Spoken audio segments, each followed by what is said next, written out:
You know, this person once said in front of friends, he said, I've never been to a nightclub before. Everyone looked at him with shock because he said, I've never been inside of a nightclub. All of a sudden, a nightclub not being in there is a shock to everyone. Another one said, I've never kissed a girl before. Everyone looked at him in absolute dismay. Not only in dismay, they thought he's a loser. And now they make movies about, men who are losers because they can't get women, and they call them wimps and they're cowards. How things have changed around.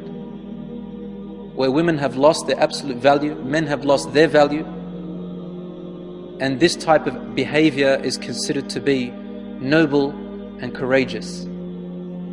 Allahu Akbar. You're a warrior, you're a hero if you can serve your lusts and temptations.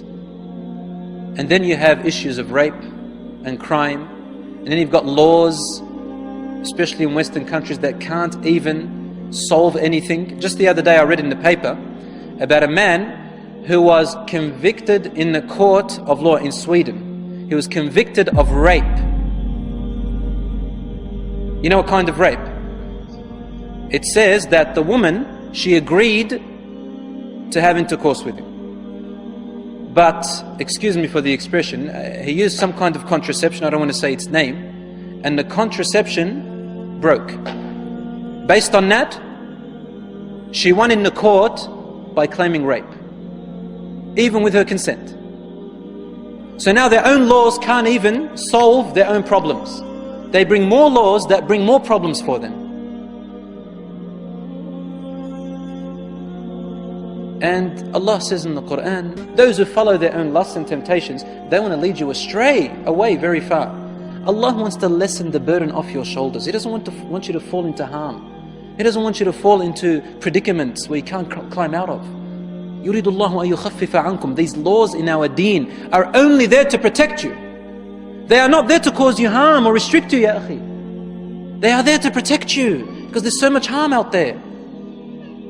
وَخُلِقَ الْإِنسَانُ ضَعِيفًا. Allah also tells us, follow my laws because you're weak.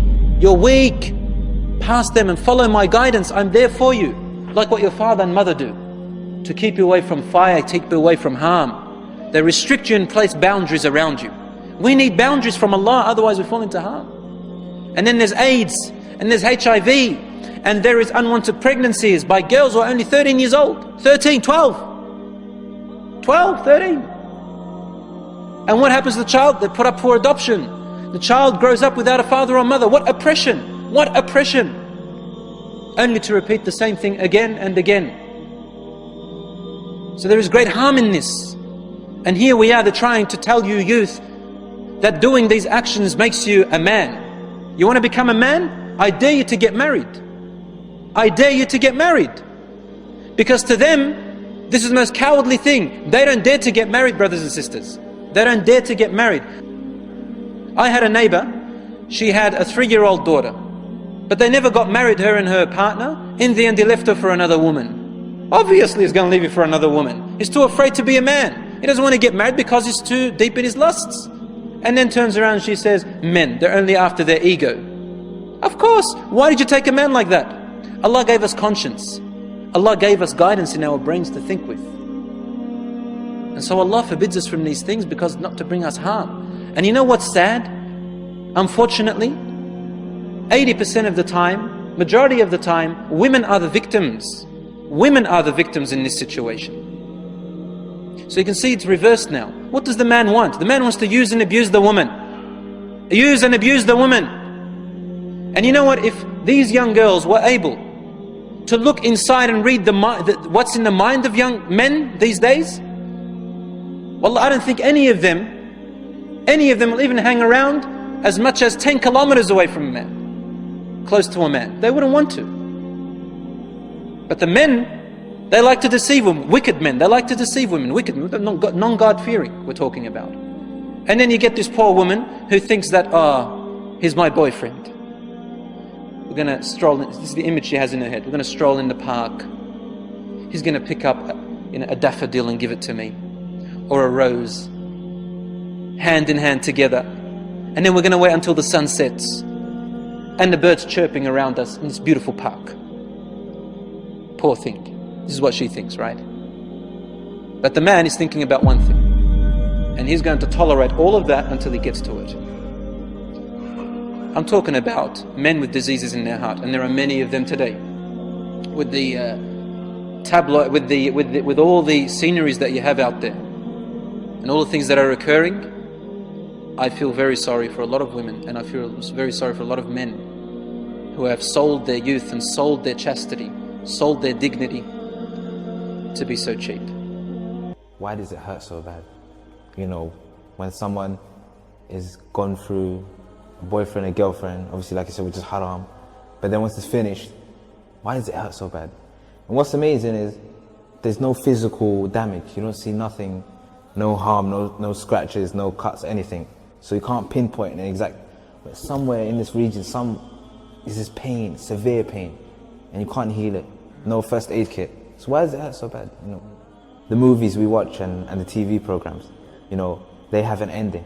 And usually when they end it, is at the good parts, you know, when they're reunited with the person, they leave it at a good height. So we're constantly being bombarded with this, you know, happy ending and, you know, the two lovers coming back together, which builds up a fantasy on our side.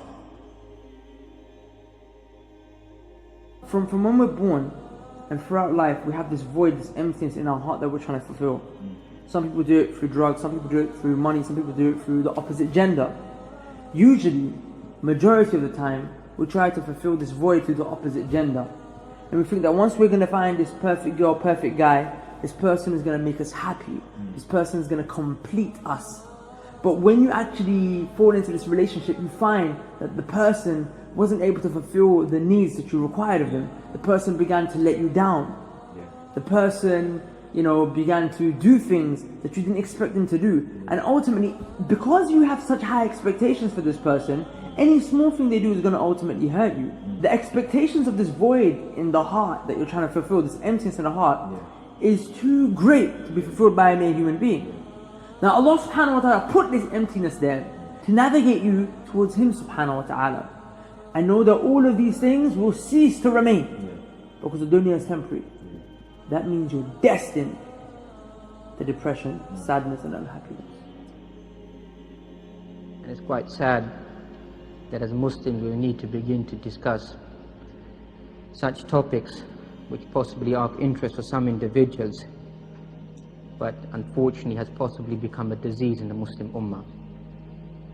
Some people want to spread fawahish, illicit conduct and behavior inside society amongst the believers, who are beginning to question the authenticity of Islam, its role in Western Hemisphere. Whatever Allah subhanahu wa ta'ala makes halal or haram, there's great benefit in that. For example, if a person travels for education, walking upon their legs, taking any form of transport, that's perfectly acceptable. Now another individual makes the same journey but goes to a location whereby the person may indulge in haram, in sin or vice. That individual's journey now becomes haram.